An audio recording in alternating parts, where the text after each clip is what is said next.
Did you know that San Diego County in Southern California is one of the most biodiverse places in the entire United States? Today, I'm going to take you to one of my favorite locations for nature journaling in San Diego, Cabrillo National Monument. The tide pools there, the intertidal zone, are amazing. There's so many cool creatures, and it's a really fun place to look at abiotic stuff too, such as rocks. There's tons of cool plants to see there as well, so let's check it out.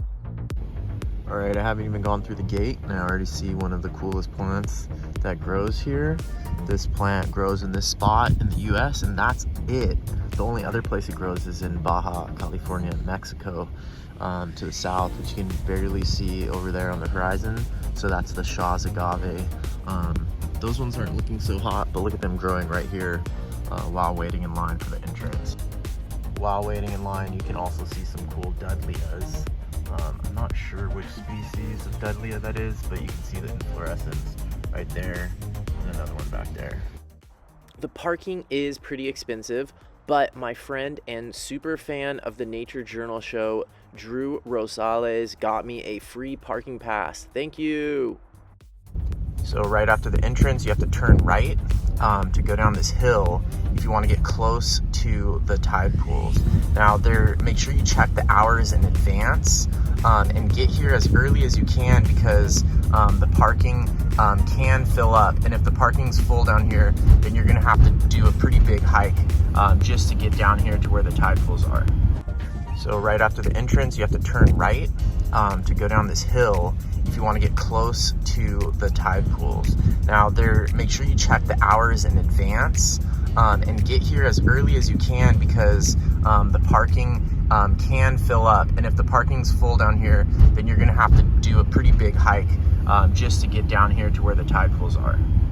All right, so it looks like the first parking area is completely full, so I'm gonna drive up to the next parking area, and hopefully there will be space there.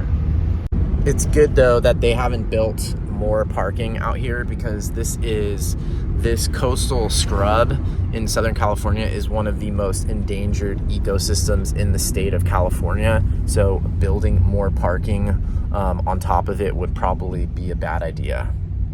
All right, no problem. There's a lot of parking down here at this second spot, so that's great. So you definitely want to pay attention to these signs out here. I tend to not pay attention to signs sometimes, but they just had to rescue some people with a helicopter yesterday down that way. So pay attention to the signs when you come to the tide pools and the intertidal zone at Cabrillo National Monument. Look how beautiful it is. Look at the color of the water out here. It's so beautiful, and I haven't even gone to the tide pools yet. If you follow my channel, you're probably the kind of person that's not exactly excited about following rules, but you're also not excited about when other people mess things up for you before you get there. So the rules here are important. Obviously, it's a marine protected area, so not harvesting things. There's no mountain bikes allowed, obviously, on the trails. Check it out. There's already some cool plants, and I'm gonna try not to get distracted by the plants. I can see the tide pools over there. That's where I need to get to, is way over there. All right, so I want to point out that Cabrillo National Monument, if you're going to the tide pools and it's not easy mobility wise. So even for me, walking down all these steps with this slippery sort of gravel is a little bit challenging with my knee injury that I'm recovering from, and it's definitely not wheelchair, scooter, crutches, or anything like that accessible. And there's other aspects of the Cabrillo National Monument that will be accessible for people with those types of mobility limitations, but it's not going to be the tide pools.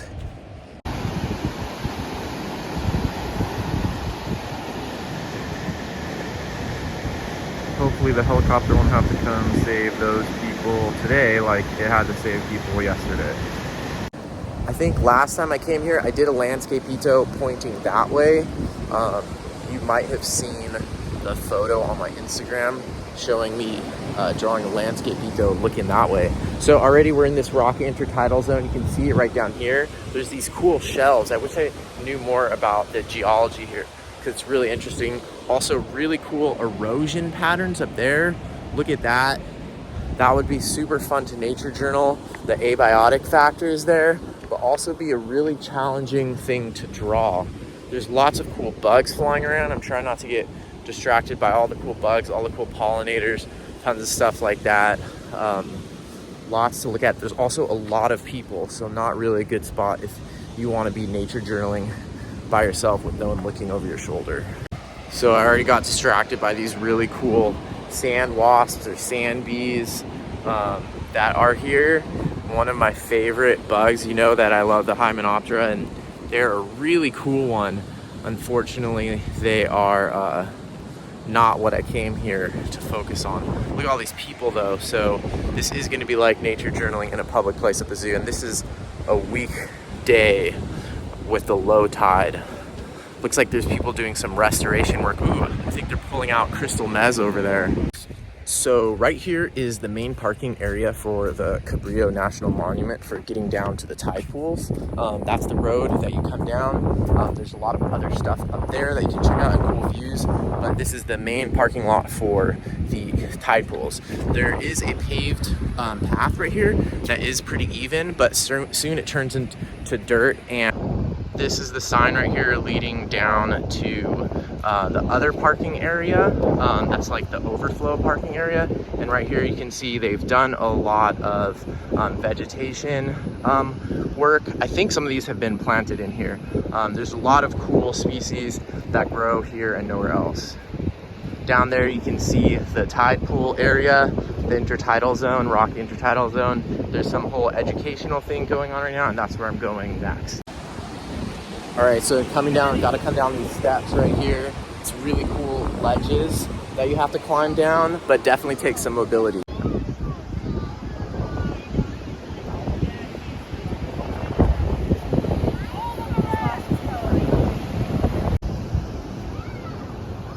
That.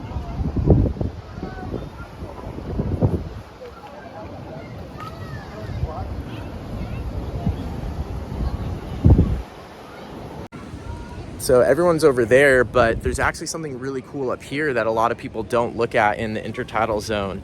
And a friend of mine that I just went to Baja with, Michael Reddy, I met him on the trip. He's a photographer and is talking about how the ecosystem here is actually very interesting. And he's photographed a spider on Catalina Island that only lives in this ecosystem. So when you come to the tide pools, the intertidal zone at Cabrillo, don't forget there can be cool stuff in the all of the kelp up there. It's called the kelp rack, I believe, is the whole ecosystem up there where the kelp and other sea plants wash up on shore.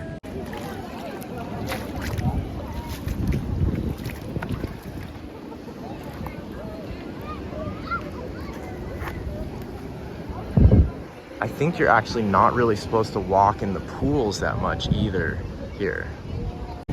So you can see there's lots of colorful plants, photosynthesizing organisms here, and that is the foundation for the ecosystem in the tide pools in the intertidal zone. So those are really, really important and also fun to look at. There's some surf grass there, I believe it is. So really cool to see that. Some type of kelp, it looks like, right there. You can also see there's these really fun, I think someone told me it was called like a coralline algae growing down there. At the Cabrillo tide pools, there are a lot of people working here. I don't know if it's like this all the time, but definitely if you have any questions, there will be someone to answer your questions. And if you do something wrong, maybe they'll attack you. Here's that plant I was talking about. Whoops, I'm not supposed to take that out, I guess.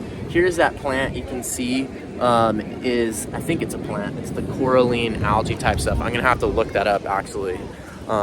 Here's some of it that's dead up on the beach. So like I said, this not that many people are looking at this area up here, but there's actually a lot of cool stuff going on. This is part of the intertidal zone too, and I've always been curious about the nutrient cycling that happens here. Sometimes when you flip these things over, you can see like sand crabs or other decomposers, and I feel pretty ignorant about decomposition and nutrient cycling in the intertidal zone, I'm much more comfortable and knowledgeable about how it works on land, like in my garden and terrestrial ecosystems, but always been really curious about this and kind of taken it for granted. Never really studied this before, so definitely check out this area. You can also find the remains of things, like look at this spiny lobster remains. So this area is often neglected. Like you can see, no one's looking at this part of the intertidal zone, but it is really interesting. So you can see here the pools are deeper, and these are the kind of places where you can sometimes find fish or even lobsters. There also might be different types of plant. So this looks like a slightly different seaweed that I didn't see before. This one reminds me of what I'm used to calling bladder wrack in Northern California, but slightly different. I think this is one of the ones that we were doing study plots for in Baja, so I should remember the name. Ooh, this kind of reminds me of Cystocera down here. Maybe that's what it is. I should learn these.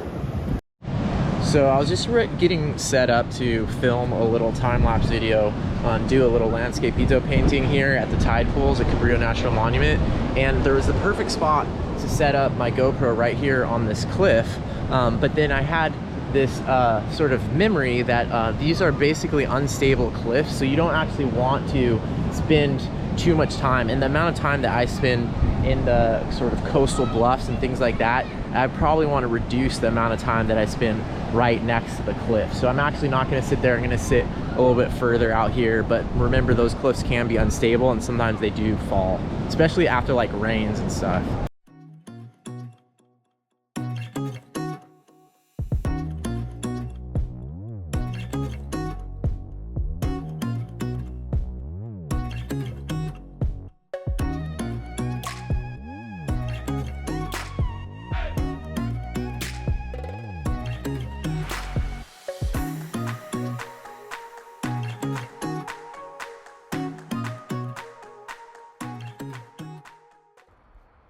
After doing the landscape-ito, I went up and looked at the signs. I probably should have looked at these signs at the beginning, and you know I've talked about how to use signs for your nature journal. It's not cheating, because these things, information is there, and you can take advantage of it and incorporate it into your nature journal. It is a really good strategy, especially for things that move a lot, for animals, or for things like this tide, for example, that you might not be able to see during your multiple hour short visit. So you can get information from these signs and incorporate it directly into your nature journal. On this map, you can see where Cabrillo is, on that little point of land that protects the San Diego Bay. There's a lot of naval and other military bases and stuff like that, and then there's this little preserve on the tip of that land, and it has some amazing special wildlife. I didn't fill a ton of pages during the session at Cabrillo, but here you can see I did a landscape painting. This time I used my Fude Demonin with ink underneath instead of the gray Fudeyaku pen that I often use, and then I did watercolor wash on top. I of course incorporated people because it was a busy day, and you can even see those are the interpretive signs up there on the slope. The rocks are really fun to draw there, and I kind of want to go back just to do landscape-itos. I have my metadata up here, including information about the tide, which is really critical, and of course a title, a fun title, and I even mentioned the kelp rack, which is where the seaweed is sort of decomposing on the shore, and it creates this whole special ecosystem. In addition to the landscape painting, I did a collection. A collection is the classic strategy, in my opinion, for nature journaling tide pools, and what you basically do is just show all of the different things that you saw.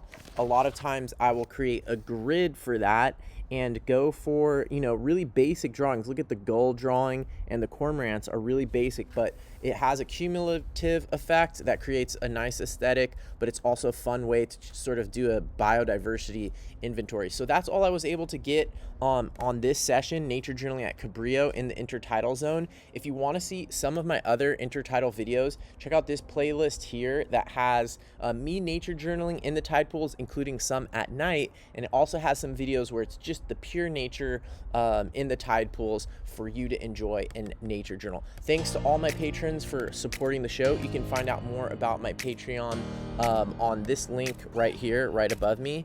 And if you can't wait all the way until next week, enjoy one of these intertidal zone episodes here. Bye.